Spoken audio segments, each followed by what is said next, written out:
बिस्मिल्लाहिर्रहमानिर्रहीम। I am Tanveer Sain from Alqalam education academy Sahiwal. आज हम परवेज़ इकबाल साहब की किताब क्वालिफाई एमएड का चैप्टर करिकुलम डेवलपमेंट का आखिरी हिस्सा, जिसमें क्वेश्चन नंबर 116 से 161 तक हल करने की कोशिश करते हैं। तो चलते हैं क्वेश्चन नंबर 116 की जानब। Curriculum design is a statement. Curriculum design statement क्या कहलाएगी? Which identifies dash of curriculum, elements of curriculum, कि क्या डिज़ाइनिंग कर रहे हैं हम, क्या तरतीब दे रहे हैं, किन अज्जा को हम जो है खाका, नक्शा, तरतीब देना, ये सारे एलिमेंट्स को डिज़ाइन करने की तरफ लेके जाएंगे।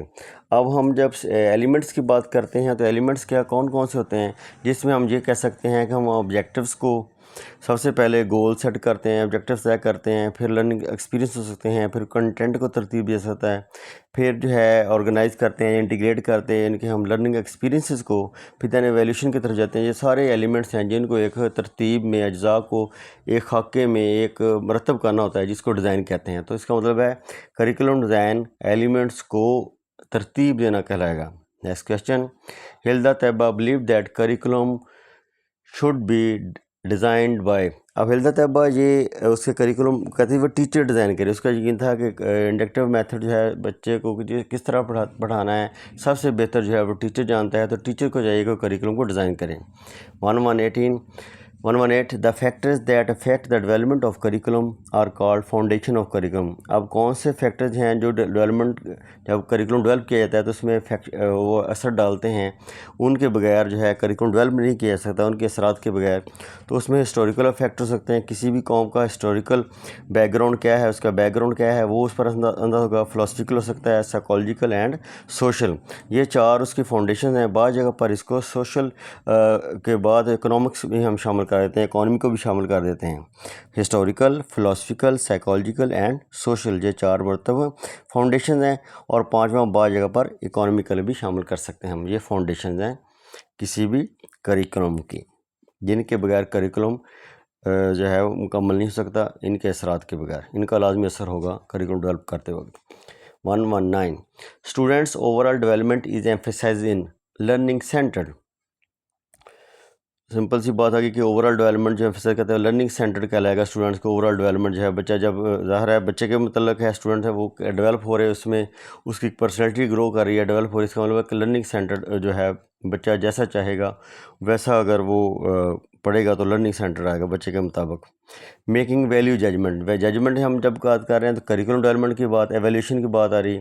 जब हम वैल्यू जजमेंट कहेंगे इम्तहान की तो ज़ाहिर है वो एग्ज़ाम की आ जाएगी एवेल्यूशन। यहाँ करिकुलम की हम बात करेंगे तो करिकुलम वैल्यूशन आ जाएगी। 121 फाउंडेशंस ऑफ करिकुलम इज़, यार फाउंडेशन करिकुलम क्या हैं? हिस्टोरिकल हैं, साइकोलॉजिकल हैं, इकोनॉमिकल हैं, ऑल ऑफ द अबव। पहले हम बात कर चुके हैं कि हिस्टोरिकल, फिलोसफिकल, साइकोलॉजिकल और सोशल आमतौर पर काउंट किए जाते हैं। यहाँ इकोनॉमिकल है तो बाद जगह पर इकोनॉमिकल भी इसको फाउंडेशन में शामिल किया जाता है। इकोनॉमी भी डेवलप जो है एक फाउंडेशन के तौर पर मीट करती है करिकुलम को, कि करिकुलम उस तरह का बनाया जाएगा कि इकोनॉमी को मद्देनज़र रखा जाता है, कि ऐसा ना हो हम करिकुलम डेवलप कर पाएँ कि हमारे स्कूलों का इकोनॉमी लेवल ही वो ना हो कि वो उसके करिकुलम के ऑब्जेक्टिव्स हम ऐसे बना लें उनको तय करना मुश्किल हो जाए, उनको अचीव करना मुश्किल हो जाए। तो इकोनॉमी को भी इसको शामिल कर लेते हैं फाउंडेशन में। 122 the level school level curriculum is developed by. अब स्कूल के लेवल पर करिकुलम डेवलप करना हो तो कौन करेगा? तो ज़ाहिर है प्रोविंशियल गवर्नमेंट हमारी जो है 18th अमेंडमेंट जब हमारी 18वीं तरमीम हुई हमारे आइन में, उसके बाद सारे का सारे इख्तियार जो है सूबाई हुकूमतों को दे दिया गया कि हर सूबा अपने जो है वो करिकुलम को डेवलप करेगा। तो प्रोविंशियल गवर्नमेंट इसका आंसर है। 123 साइकोमोटर डोमेन डील्स विद। अब साइकोमोटर आ रहा है, हम प्रैक्टिकल वर्क की तरफ जाते हैं। जैसे हम पहले कोग्निटिव है, अफेक्टिव है और साइकोमोटर है, तो साइकोमोटर डोमेन जो है प्रैक्टिकल वर्क जो है हाथ से काम करना या ये आ जाएगा जी। Moral development of learner is link to affective domain, affective development आ जाएगा जी। In experimental procedure of the content selection the content is selected by. अब experimental procedure of the content selection में क्या कहता है, एनालिसिस ऑफ एक्सपीरियंसेस। हम इसको एनालिसिस ऑफ एक्सपीरियंस को कैसे समझेंगे, कैसे इसको हम डिफाइन करेंगे कि experimental procedure of content selection में जो है एनालिसिस ऑफ एक्सपीरियंस क्या है। इसका मतलब ये है कि साबका तजर्बात को हम जो है ना ऐसे उसका एनालिसिस करेंगे, ऐसा उसका मुहासबा करेंगे कि क्या वो कंटेंट का हिस्सा जो है वो बनने के काबिल है, जो पहले हम ऑलरेडी पढ़ रहे हैं। साबका उसका हम एक्सपीरियंसेस का एनालिसिस करेंगे कि बच्चे का एक्सपीरियंस, टीचर के एक्सपीरियंस, हमारे मास्टर के एक्सपीरियंसेस और साबका हम जो पढ़ चुके हैं या पढ़ा चुके हैं उसका ऐसे एनालिसिस करना कि दोबारा हम उसको कंटेंट का हिस्सा बना सकते कि नहीं। तो एक्सपेरिमेंटल प्रोसीजर ये वाला करेगा analysis of experiences. Next, in the subject centred curriculum the important element is division of knowledge. जब सब्जेक्ट सेंटर की बात है तो ज़ाहिर है उसमें हम डिवीजन करेंगे कि हम जो है नॉलेज को किस तरह कंपार्टमेंटलाइज करना है। जैसा कि हम फिज़िक्स को पढ़ाना है हमने, तो ज़ाहिर है 10th में फ़िज़िक्स का कितना हिस्सा पढ़ाना है, 10th में हमने फ़िज़िक्स का कितना हिस्सा पढ़ाना है। तो ज़ाहिर है एक टॉपिक की बात हो रही है, एक सब्जेक्ट की बात हो रही है, सिर्फ मैं फ़िज़िक्स की बात कर रहा हूँ, तो ज़ाहिर है उसी के मतलब हम एनालिसिस करेंगे कि किस क्लास में कितना हिस्सा उसको पढ़ाना है। तो इसका मतलब है सब्जेक्ट लेवल पर हम डिवीजन ऑफ नॉलेज की बात करेंगे, नॉलेज को कंपार्टमेंटलाइज करना, डिवीजन करना। The objectives and structure of knowledge is determined by. अब objective structure of knowledge is determined by philosophies. जब भी ऑब्जेक्टिव तैयार किए जाते हैं तो इसका मतलब है, तो वो जब ढांचा तरतीब जाता है तो उसका मतलब है फ़िलासफ़र जो इसका काम करते हैं, ऑब्जेक्टिव तय करते हैं या फ़िलासफ़िकल पहलू को हम मद्देनज़र रखते हैं, तब ही ये किसी मुल्क के नज़रियाती पहलू को रखते हैं। तो वो जैसा नज़रिया होगा, जैसा अक़ीदा होगा, जैसी कौम होगी, उसके वैसे ही ऑब्जेक्टिव तय किए जाएंगे। स्ट्रक्चर ऑफ नॉलेज ज़ाहिर है उनका नॉलेज भी उसी बेस पर होगा, उनको नॉलेज को तरतीब भी उन्हीं बेसिस पर देंगे जिस तरह के फ़िलासफ़र्स होंगे या उनका फ़िलासफ़िकल पहलू आएगा किसी भी कौम का। 128 cognitive development is a process of, ज़ाहिर है कॉग्निटिव हम बहुत पहले डोमेन्स में पढ़ चुके हैं। कॉग्निटिव डोमेन्स में तो ये मेंटल डेवलपमेंट होती है। कॉग्निटिव का मतलब ही मेंटल है, जहानत है। 129 ऑल दो activities which are utilise by the school. तमाम एक्टिविटी जो स्कूल यूटिलाइज कर रहा है in order to obtain their objective, अपने ऑब्जेक्टिव को तय करने को जो करिकुलम की एक जामे सी तारीफ आ जाएगी कि ऐसी तमाम एक्टिविटीज़ जो स्कूल यूटिलाइज कर रहा है, जो स्कूल के अंदर पाई जा रही हैं, हो रही हैं, in order to obtain their objective, अपने ऑब्जेक्टिव को तय करने के लिए, उनको हासिल करने के लिए। तो इसका मतलब है जो स्कूल के अंदर सारा कुछ हो रहा है, जो असम्बली हो रही है, जो रिसेस हो रही है, जो उसमें ड्रिल हो रही है, जो पढ़ाया जा रहा है, जो लैबिंग हो रही है, जो लाइब्रेरी में पढ़ा जा रहा है, all these things are called, सबका सम जो है हम करिकुलम कहलाएगा। A list of topics and sub topics are given in a subject is called. अब जब भी लिस्ट की बात होगी, सब टॉपिक्स की बात होगी, तो सिलेबस आएगा। अगर डिटेल होता तो साथ कोर्स में लिखा हुआ भी, पर डिटेल होगा तो कोर्स, और लिस्ट की बात होगी तो सिलेबस। ये पेपर में क्वेश्चन आने वाले हैं और लाजमी तौर पर इनको जो है इनको याद करने का तरीका ये है कि लिस्ट सिलेबस से इसका बना ली जाए और डिटेल्ड में कोर्स है CD, उससे इसकी एटमोलॉजी बना ली जाए। कंटेंट इंक्लूड्स, अब कंटेंट जब बनाया जाता है किसी भी सब्जेक्ट है उसमें क्या चीज़ें शामिल की जाती हैं, उसमें नॉलेज शामिल किया जाता है, स्किल्स भी शामिल हो सकती हैं, एटीट्यूड एंड वैल्यूज़। इसका मतलब है जी हम तीनों डोमेन यहाँ पर आ रही हैं। जैसे नॉलेज हमारी जो है कॉग्निटिव डोमेन में आ रही है, स्किल्स साइकोमोटर से आ रही है, एटीट्यूड एंड वैल्यूज़ जो है हमारी अफेक्टिव डोमेन की आ रही है। All of the above content में सारी चीज़ों का कुछ ना कुछ हिस्सा शामिल किया जाता है। The process in which we decide how well have done whatever we were trying to do is called. अब इसका मतलब है whatever we have trying to do, so हम क्या हासिल करना चाहते हैं और किस तरह हमने डिसाइड करना, हमने कितना अचीव कर लिया, क्या काम कर लिया, हमने कितना डन कर लिया, कितना काम को मुकम्मल कर लिया है। इस सारे प्रोसेस को एवेल्यूशन कहते हैं। इसका मतलब हम जजमेंट कर रहे होते हैं कि हम क्या करने जा रहे हैं और हमने क्या तय कर लिया है। तो इसका मतलब एवेल्यूशन हम कर रहे होते हैं। Who is not the curriculum expert, curriculum expert कौन सा नहीं है। इसमें LR गेज हैं, वो जो है एक ऑथर हैं, उनकी बुक है एजुकेशन रिसर्च की। तो इसका मतलब LR गेज है, रिसर्च से मतलब है उनकी बुक जो है रिसर्च जो है। जब भी हम MPhil की या PhD की रिसर्च की तरफ जाते हैं तो बहुत बेसिक उनकी बुक है education research by LR gauge. तो वो ऑथर हैं रिसर्च के, वो रिसर्चर हैं, वो करिकुलम एक्सपर्ट नहीं हैं। बाकी तीनों करिकुलम एक्सपर्ट हैं। 134 कॉग्निटिव डोमेन, यहाँ पर थ्योरी भी लिखा है, ऊपर हमने कट कर डोमेन लिखा है, is a presented by. Cognitive domain जो है वो ब्लूम्स, ज़ाहिर है पहले भी हम डोमेन तीनों पढ़ चुके हैं, ब्लूम की थी। अगर यहाँ पर कॉग्निटिव लर्निंग थ्योरी आता है CLT कॉग्निटिव लर्निंग थ्योरी, तो वो जीन पियाजे की वहाँ C यूज़ था। कॉग्निटिव थ्योरी नहीं, लर्निंग थ्योरी साथ आना चाहिए था। तो लर्निंग थ्योरी जो है वो जो कॉग्निटिव लर्निंग थ्योरी जो है जीन पियाजे की थी, CLT टीवी बाद ऑफ कॉग्निटिव लर्निंग थ्योरी, इसका शॉर्ट फॉर्म में CLTV कहा जाता है, वो जो कि स्विस साइकोलॉजिस्ट थे। और कॉग्निटिव डोमेन जो है वो ब्लूम से रिलेटेड है, हम डोमेन किया है तो हम ब्लूम कर लेंगे। अगर इसको लर्निंग थ्योरी आता तो जेन पियाजे था जी। नेक्स्ट क्वेश्चन जी, goals provides guidance is selection of. अब गाइडेंस कहता है, ये गाइडेंस किस चीज़ की है? गोल्स प्रोवाइडेड, गोल्स ऑब्जेक्टिव्स की। ज़ाहिर है हम जब भी जो है बाज़ दफ़ा ऐसा भी होता है कि हम गोल्स को ना जो है इस एक ही मानों में लेते हैं, एम्स और गोल्स को लिखने में। हालांकि तो फ़र्क तो उनमें है कि नेशनल लेवल पर होते हैं, एक जो है नीचे स्कूल लेवल पर आ जाते हैं या सब्जेक्ट लेवल पर आते हैं, लेकिन बाज़ दफ़ा इनको एक ही मानों में यूज़ किया जाता है। उसके लिए गाइडेंस कौन सी चीज़ होती है? हमें ऑब्जेक्टिव सेट किए जाते हैं इसके लिए, ताकि हम ऑब्जेक्टिव्स को सेट करते हैं, फिर उन गोल्स के मुताबिक जो उनको हम ज़ाहिर in the end objective set करते हैं, तो हमें गाइडेंस मिलती रहती है कि किस तरह हमने उनको अचीव करना है। Teaching and learning combines to make curriculum. ज़ाहिर है जो टीचर पढ़ा रहा है कौन सा मेथड यूज़ कर रहा है, लर्निंग कॉम्बिनेशन, लर्निंग क्या करवा रहा है, बच्चे लर्निंग क्या कर रहे हैं, सब का सम जो है करिकुलम कहलाता है। स्कूल वाइड आउटकम्स में भी क्लासिफाइड अंडर गोल्स। अब सबसे पहले एम्स आते हैं, एम जो है नेशनल लेवल पर होते हैं, गोल जो है स्कूल लेवल पर या सब्जेक्ट लेवल पर आ जाते हैं, और इसके नंबर पर आखिर पर तीसरे टर्म में आते हैं ऑब्जेक्टिव्स। ऑब्जेक्टिव्स हैं हमेशा क्लासरूम लेवल पर आएंगे, यानी कि सबसे पहले एम्स, फिर गोल्स, फिर objectives. AIIMS, goals, objectives. AIIMS national level पर, गोल्स स्कूल और सब्जेक्ट लेवल पर, ऑब्जेक्टिव जो है क्लासरूम लेवल पर। ये क्वेश्चन चीज़ें याद करने वाली हैं। 138 the curriculum is affected by the following factors. कौन से फैक्टर्स करिकुलम को अफेक्ट करते हैं, असरअंदाज होते हैं? गवर्नमेंट, ज़ाहिर है गवर्नमेंट की पॉलिसियाँ, एवर चेंजिंग गवर्नमेंट्स, ज़ाहिर है वो करिकुलम को अफेक्ट करेंगी। रिलीजियस ग्रुप्स अफेक्ट करते हैं। आइडियोलॉजी ऑफ नेशन, उसका अकीदा, उस कौम के जो है नज़रियात, all of the above. The term refer to the total process of designing, implementing and evaluating. अब कौन सी चीज़ें मुकम्मल चीज़ों का मुहासबा कर रहा है? वो डिज़ाइनिंग भी कह रहा है, इम्प्लीमेंटिंग भी कह रहा है, एवेल्यूटिंग भी कह रहा है। ज़ाहिर है एक दफ़ा हम जो है डिज़ाइन करते हैं, फिर इम्प्लीमेंट करना होता है, फिर उसकी एवेल्यूशन करनी होती है कि आया हमारा वो काम जो कर रहे हैं सही कर रहे हैं, तो इसका मतलब वो क्या कर रहे हैं, हम करिकुलम डेवलप करने की तरफ जा रहे हैं। इसका मतलब ये हुआ करिकुलम डेवलपमेंट एक अम्ब्रेला टर्म हुई, बहुत बड़ी टर्म हुई, उसके अंडर क्या चीज़, डिज़ाइनिंग उसके अंडर आ गई, इम्प्लीमेंटेशन उसके अंदर आ गई, और एवेल्यूशन जो है, तीनों चीज़ उसके अंडर आ गई, तो करिकुलम डेवलपमेंट एक जो है अम्ब्रेला टर्म काउंट की जाएगी। 140 curriculum decision is affected by. अब designs, curriculum design is affected by the aims of education, the structure of knowledge, the worth wellness of knowledge.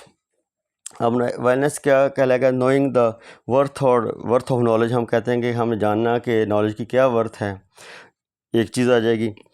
जो इसमें आ रहा है सी में, स्ट्रक्चर ऑफ नॉलेज में आ रहा है ढांचा नॉलेज का क्या है जो हम मरतब करते हैं। एम्स ऑफ एजुकेशन क्या है, हम जो भी सेट करते हैं, ऑब्जेक्टिव्स, गोल्स हैं, एम सेट करते हैं, इसका मतलब है सारी चीज़ें डिसीजन अफेक्ट करते हैं। Curriculum decision is affected bye, तो करिकुलम का डिसीजन सभी चीज़ें जो हैं इसको अफेक्ट कर रही हैं करिकुलम को, और करिकुलम भी जब हम इम्प्लीमेंट करते हैं तो सारी चीज़ों को, एजुकेशन के तमाम अनासर को करिकुलम भी अफेक्ट करता है। 141 which of the evidence are used in formative evaluation of curriculum. अब फॉर्मेटिव एवेल्यूशन करिकुलम की कहता है एविडेंस क्या है, इसकी क्या गवाही है evaluation of curriculum formative? Judgemental हो सकता है, ऑब्जर्वेशनल हो सकता है, इसके बाद जो है स्टूडेंट लर्निंग, सारी चीज़ें इसके अंदर आ जाएंगी। ये एविडेंस हैं क्या फॉर्मेटिव, जब हम सिलेबस को चला रहे होते हैं, एवेल्यूएट फॉर्मेटिव एवेल्यूशन करिकुलम, हमने एवेल्यूशन करनी है कि करिकुलम सही जा रहा है, इसका मतलब हम जजमेंट करेंगे, ऑब्जर्वेशन करेंगे, स्टूडेंट लर्निंग को देखेंगे, ऑल ऑफ द अबव, इस तमाम चीज़ों को हम बतौर गवाही पेश कर सकते हैं। The nature of aims indicates that they are basically. अब जब भी ज़ाहिर है जो हम पहले बात हो चुकी है कि एम्स और गोल्स को बाज़ दफ़ा एक ही मानों में ले लिया जाता है, तो फ़िलासफ़िकल पहलू जो होते हैं वो सबसे हायर ऊपर आते हैं कि किसी कौम का जिस तरह की फ़िलासफ़िकल पहलू होंगे, उनकी फ़िलासफ़िकल हिस्ट्री आएगी, जिस तरह की उनका अक़ीदा होगा, अकायद होंगे, फ़लसफ़ा होगा, नज़रियात होंगे, उस तरह के ही एम्स जो हैं या वो सबसे ऊपर जो है वो सेट किए जाते हैं। यहाँ पर एम्स की बात है, ज़ाहिर है वो होते ही नेशनल लेवल पर हैं, लेकिन बाद जहाँ पर गोल्स का मान लिखा जाता है तब भी हम उनको एम्स ही काउंट करेंगे, क्योंकि जब फ़िलासफ़िकल पहलू है ज़ाहिर है कि नस्ल का, एक कौम का सिलेबस बन रहा होता है, कोर्स बन रहा होता है, उसको हम सिलेबस को सेट कर रहे होते हैं, तो वो फ़िलासफ़िकल पहलू आएंगे। What type of curriculum is the syllabus. अब सिलेबस किस तरह होता है? सिलेबस हमेशा रिटन फॉर्म में होता है जी। क्योंकि कोर्स सिलेबस और यहाँ पर हम सिर्फ क्योंकि बाकी चीज़ें और चीज़ें आ रही हैं, अगर यहाँ पर हम कोर्स की तरफ जाते हैं तो कोर्स में तो और चीज़ें आएंगी, डिटेल्ड होता है। और जो हमारा करिकुलम होता है बाज़ दफ़ा ऐसा होता है कि टीचर जो अपने टीचर्स के रवैये हैं, क्लासरूम में टीचर जो कंट्रोल कर रहा है क्लास का, और सारी चीज़ मॉर्निंग असम्बली हो रही है, स्कूल की बेल हो रही है, उसमें बच्चे डिसिप्लिन सीख रहे हैं, तो वो सारी चीज़ें रिटन फॉर्म में नहीं आती। लेकिन सिलेबस हमेशा जो हम रिटन फॉर्म में बच्चों को पढ़ाते हैं वो हमारा सिलेबस होता है, कोर्स होता है। The school curriculum is best defined है। स्कूल का करिकुलम क्या कहलाता है, ये उसकी तारीफ़ आ गई। जैसे ऊपर हम बात कर रहे हैं, all organise people experience is set by the school, कि स्कूल के अंदर जो भी एक शागिर्द या स्टूडेंट्स जो हैं वो एक्सपीरियंस कर रहे हैं, जो भी सीख रहे हैं एक मनज़म तरीके से, वो सारे का सारा जो है करिकुलम कहलाता है। 145 the major purpose of co-curriculum activity is to. अब को करिकुलम एक्टिविटीज़ का क्या मकसद है जी? Help students achieve well adjusted personality. बच्चे की ज़ाहिर है हम कार्य ये होते हैं कि पर्सनैलिटी को डेवलप करना होता है, और पर्सनैलिटी को डेवलप करने में ही को करिकुलम में वो भी एक मेजर रोल अदा करते हैं। उनका मेजर पर्पज़ ये है कि बच्चे की अच्छी पर्सनैलिटी को डेवलप किया जा सके, अच्छे अंदाज से कर लिया जाए और बेटरमेंट की तरफ जाया जाए। The most important element in instruction is. अब मोस्ट इम्पॉर्टेंट इंस्ट्रक्शन क्या है, तदरीसी अमल क्या कर रहे होते हैं, उसका मतलब है relationship between teacher and student. सबसे बेहतरीन जो है वो यही है कि हम टीचर और स्टूडेंट के दरमियान रिलेशन जो है वो रैपिड हो जाए, उनका तल्लक बन जाएगा। अगर बच्चे और टीचर जो आपस के एक्सेप्टेबल नहीं होंगे तो हम किस तरह की तदरीस नहीं कर पाएंगे। तो मोस्ट इम्पॉर्टेंट एलिमेंट इंस्ट्रक्शन का तदरीस का ये है कि बच्चे और टीचर के दरमियान जो है कि अच्छा रिलेशन हो, वो स्टूडेंट जो क्या जो है उसकी रिस्पेक्ट करे, उसको एक ऑनर दे जितना स्टूडेंट का बनता है, उनका जो भी स्टूडेंट का बनता है, और शागिर्द जो हैं स्टूडेंट्स हैं वो भी अपने उस्ताद की उसी तरह रिस्पेक्ट करेंगे जिस तरह उसका राइट है, और फिर ही वो सीख पाएंगे। ये सबसे मोस्ट इंस्ट्रक्शन का तदरीस का सबसे अहम पहलू ये है। The a program of activities which is designed to attain certain educational ends or objectives is called। अब प्रोग्राम की बात हो रही है तो इसका मतलब ऐसा प्रोग्राम जिसमें हम ऑब्जेक्टिव्स तय करके उनको अचीव करना होता है, ऐसा माहौल हम डिज़ाइन कर रहे होते हैं, एजुकेशनल डिज़ाइन कर रहे होते हैं इस माहौल, इसका मतलब एजुकेशन प्रोग्राम आ जाएगा जी। जब प्रोग्राम एक्टिविटीज़ है तो एजुकेशनल प्रोग्राम आ जाएगा। According to Bloom's taxonomy of educational objectives the psychomotor domain deals with. अब साइकोमोटर डोमेन जो है वो ज़ाहिर है हाथ से काम करना, फिज़िकल हरकतों सकनात से काम करना, या फिर इनका हिस्सा लेना, जैसे हम राइटिंग करते हैं, जैसे हम ड्रिल करते हैं, जैसे हम फुटबॉल खेलते हैं, जैसे हम कंप्यूटर का हाथों से कीज़ यूज़ करते हैं, हम हाथों को चलाते हैं, तो सारा जो है साइकोमोटर में आ जाएगा। इसका मतलब है जो भी मैनिपुलेटिव एंड मोटर स्किल्स आ जाएंगी इस साइकोमोटर डोमेन का हिस्सा है।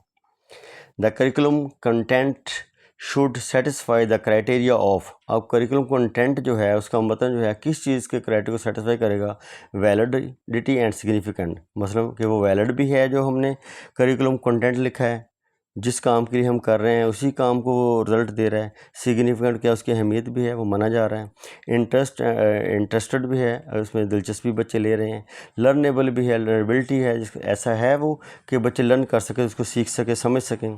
फिर बैलेंस भी होना चाहिए, breadth and depth, balance and breadth and depth. Breadth and depth का मतलब ये है कि उसकी विड्थ इतनी होनी चाहिए कि मिसाल के तौर पर हम जो है पढ़ा रहे हैं बच्चों को, इस्लामियत पढ़ा रहे हैं, तो हम एक जंग का तज़किरा कर रहे हैं तो उसमें हम पूरी जंग का हिस्ट्री लेके उसकी डेप्थ में चले जाएं एक ही टॉपिक में, एक ही क्लास में, तो ज़ाहिर है वो बच्चे के लिए पढ़ना मुश्किल होगा। तो हम उसका मतलब है डेप्थ इतनी ही जाएंगे जितना बच्चे का मेंटल लेवल है। हम कुछ हिस्सा जो है 8th में शामिल कर लेंगे, कुछ 9th में, कुछ 10th में, कुछ फर्स्ट ईयर में, कुछ सेकेंड ईयर में। जंग बदर है उसके तमाम अज्जा को हम पार्शली जो है हिस्से उसको डिवाइड करते जाएंगे, तो ये डेप्थ आ जाएगा। ब्रेड्थ ये है कि उसका हम वतन कितना वसी करें, इतना कर दें कि वो बच्चा उसको सीख ही नहीं पाए, तो उसका बच्चे की जो है सलाहियत के मुताबिक उसको हम तरतीब दें, उसकी ब्रेड्थ लेके जाते हैं। यानी कि उसका मतलब उसकी तफसील जो है वो इतनी लेते हैं कि किस कदर बच्चा जो है वो सीख ले। ब्रेड्थ को नंबर ऑफ़ आइटम्स की तरफ ले जा सकते हैं, और जो है उसको दूसरी हम ब्रेड्थ को जो है वो जो है डेप्थ को हम डिटेल में, जैसे कितनी डिटेल में हम शामिल कर लें उसको ये आ जाएगी 2 चीज़ें। यानी कि नंबर ऑफ़ आइटम्स की अगर बात करें तो ब्रेड्थ आ जाएगा, किस कदर हम जो शामिल करना चाहते हैं, और मुकम्मल तफसील जो है डिटेल जो है उसको डेप्थ की बात कर लेंगे। ऑल ऑफ द अबव आ गया जी। 150 जी। Curriculum development and revision is, अब करिकुलम डेवलप करना और उसको रिवाइज करना क्या कहलाता है? कंटिन्यूस प्रोसेस है। ज़ाहिर है रिवीजन भी हो रही है, करिकुलम डेवलपमेंट भी हो रही है, ये कंटिन्यूस प्रोसेस है। ज़ाहिर है जैसे जैसे वक्त में तब्दीलियाँ आ रही होती हैं, आए रोज़ जो है नई नई चेंजेस आई जा रही हैं माशरे में, हमारे डिजिटल वर्ल्ड आ रहा है, कोई और चीज़ें आई जा रही हैं। इसका मतलब जितनी डेवलपमेंट हो रही है, जितनी रिवीजन हो रही है, ये कंटिन्यूस प्रोसेस है। तो ज़रूरी है करिकुलम को भी वक्त के तकाज़ों के मुताबिक कंटिन्यूस जो है चेंज किया जाए। Curriculum content is selected by applying, अब कंटेंट को कैसे अप्लाई करें? Many criteria as possible at time, as many criteria as possible at time. इसका मतलब क्या हुआ कि मतलब ये है कि जितना भी हम एक वक्त में उसके क्राइटेरिया को कर सकते हैं, सेलेक्ट करके कंटेंट का हिस्सा बना सकते हैं, उतना ज़रूर बनाना चाहिए। उसमें क्या चीज़ें होनी चाहिए? इसका मतलब है हमें बहुत केयरफुल होकर कंसिडरेशन फैक्टर्स जो हैं उसके, जैसे कि रेलिवेंस है, सिग्निफिकेंस है, बैलेंस है कि नहीं है, डाइवर्सिटी है हमारे कोर्स में, और उसको ऑथेंटिसिटी है, फ्लेक्सिबिलिटी है, इन सारी चीज़ों का ख्याल करते हुए जितने हम जो है पैरामीटर्स को हम तय करके रख सके, उसके मुताबिक कंटेंट तरतीब दे सकते हैं, जितने पॉसिबल हो उतना ज़रूर करना चाहिए। Next cheese, the most important factor which resist the curriculum change, अब ये समझा जाता है कि रेजिस्टेंस कौन रुकावट पेश करता है? वो टीचर पेश करते हैं। ये समझा जाता है कि जो ज़ाहिर है अगर किसी टीचर ने, किसी ने पुराने दौर में FA किया था, BA किया था, तो वो तब्दीली नहीं चाहेगा।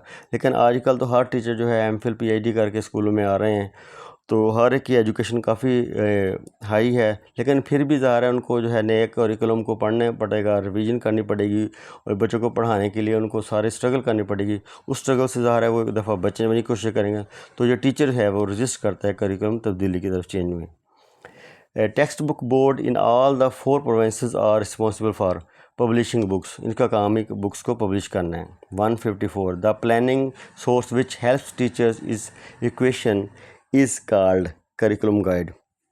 इसका मतलब ये हुआ कि जब हम प्लानिंग सोर्स कौन सा है जो टीचर को गाइड करता है, इसका मतलब गाइड है, टेक्स्ट बुक नहीं है, लाइब्रेरी नहीं है, बुक शॉप्स नहीं है। करिकुलम कैसे गाइड है?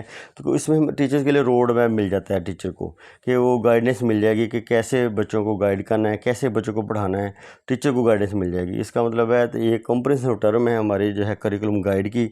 और वो वैसे भी अगर लेसन हम लेके जाते हैं तो कंसिस्टेंटली जो है हम किस तरह लेके चलेंगे, तो करिकुलम गाइड जो है उसको टीचर्स को जो है वो प्लानिंग करने में आसानी रहती है, टीचर्स के लिए वो हेल्पफुल हैं। 155, the value and believes which are held by the entire population are called, अब इंटायर पॉपुलेशन और कॉल्ड, इंटायर पॉपुलेशन की बात हो रही है। इसका मतलब है वैल्यूज़ एंड बिलीफ जो पूरी पॉपुलेशन पर है कि वो यूनिवर्सल, इसके यूनिवर्सल्स हैं, आलमगीरियत की तरफ आ रही है। इसका मतलब है कि तमाम पॉपुलेशन के अक़दार अकायद को जो हिट करेगी वो चीज़ आलमगीरियत आएगी, यूनिवर्सल इसका आंसर आएगा जी। 156 जी, the type of curriculum which holds a set of common learning is called, अब कॉमन लर्निंग की बात हो रही है, तो कहता है hold set of common learning, क्या कहलाएगी? वो कोर करिकुलम है जो तमाम बच्चे जो हैं वो सब के लिए एसेंशियल है, जिसके बगैर गुजारा ही नहीं हो सकता। जैसा कि हम जो है स्कूल में कहते हैं कि 9th क्लास है, उसमें हमें एक ग्रुप बना दिया आर्ट्स का, एक साइंस का, लेकिन उन सब में हमने कहा इंग्लिश को, इस्लामियात को, पाक स्टडी को और उर्दू को जो पढ़ना सब के लिए ज़रूरी है, वो आर्ट्स का बच्चा हो जो साइंस का, सब भी पढ़ेंगे। तो इसका मतलब वो ऐसी चीज़ें हैं एसेंशियल हैं जिनके बगैर गुजारा नहीं हो सकता, वो लाजमी पढ़ेंगे, वो कोर करिकुलम आ जाएगा। बाकी जनरल करिकुलम और बेसिक करिकुलम जो है उनका थोड़ा बहुत यहाँ फ़र्क है कि हम कंटेंट के हिसाब से देखते हैं कि कौन सा हमने कंटेंट पढ़ाना है, 6 में कितना पढ़ाना है, 7th में कितना पढ़ाना है, 8th में, तो वो इसका मतलब जनरल करिकुलम आ जाएगा। और जो इसके बाद ऊपर लिखा है नीचे है कि बेसिक करिकुलम है, उसमें हम सब्जेक्ट्स की जो देख देते हैं कि बेसिक चीज़ें कौन सी हैं, इंस्टीट्यूशन में हम क्या पढ़ाना चाहते हैं। एक इंस्टीट्यूशन है वो कहता है कि मैंने ये सब्जेक्ट्स ही पढ़ा सकता हूँ, मेरे पास टीचर नहीं है ज़रात पढ़ाने का, इलेक्ट्रिसिटी पढ़ाने का टीचर नहीं है, वो किसी और अदारे में पढ़ाएगा। वो इसका मतलब है उसकी बेसिक करिकुलम वही हैं जो उसने सेट कर दिए कि ये मेरी बेसिक हैं।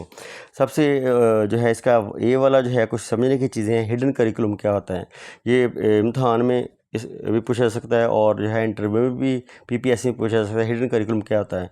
हिडन करिकुलम जो है कभी भी रिटन फॉर्म में नहीं होता, पहली बात तो ये है।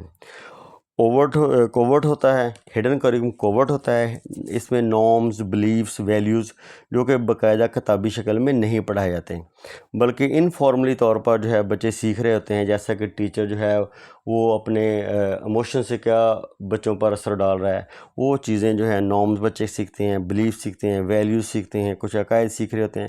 वो सारी की सारी जो है जो इनफॉर्मली या फॉर्मली नहीं, इनफॉर्मली बच्चे सीख रहे होते हैं, जो किताबी शक्ल में नहीं होता, वो जो हमको पढ़ा रहे होते हैं वो कोर्स का हिस्सा तो नहीं होता, लेकिन बाकायदा बच्चे उसको सीख रहे होते हैं, लेकिन किताबी शक्ल के बगैर ये हिडन करिकुलम कहलाएगा। ये सबसे इसमें अहम चीज़ है।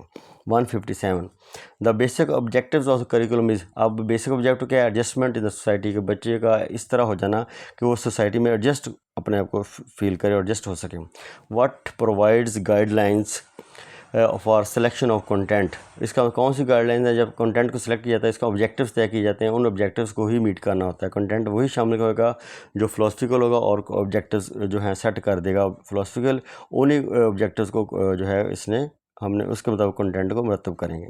The curriculum which reduce the number of books is integrated curriculum, ये आमतौर पर प्राइमरी और फिर एलिमेंट्री लेवल पर होता है, जिसमें बुक्स जो है वो सारी कंबाइंड होती हैं। एक ही बुक में फिज़िक्स, केमिस्ट्री, बायो और बहुत सारी चीज़ें और शामिल कर दी जाती हैं उसमें। साइंस की बुक में जैसा कि शामिल है 8th में, 6th में, 7th में, तो इससे रिड्यूस हो जाता है, नंबर ऑफ बुक्स कम होती हैं, रिड्यूस बस्ता लोड भी कम हो जाता है। इंटीग्रेटेड करिकुलम जो है। 160 the process in which the strengths and weaknesses of the curriculum are identified is called valuation. ज़ाहिर है प्रोसेस कौन सा है जिसमें कमियाँ बेशियाँ कौन सी हैं, कितनी कमी है, कौन सी चीज़ में अभी ज़रूरत है और सेटिस्फाई होने की या इम्प्रूवमेंट की, तो वैल्यूएशन से ही, जजमेंट से ही पता चलता है। वैल्यूएशन इसका आंसर है जी। The system of distance education is observed in distance फासलाती निज़ाम तलीम, अल्लामा इकबाल ओपन यूनिवर्सिटी इसकी बेहतरीन एग्जाम्पल है। लो जी, ये मेरा लास्ट क्वेश्चन था जी। थैंक यू जी, अल्लाह हाफ़िज़।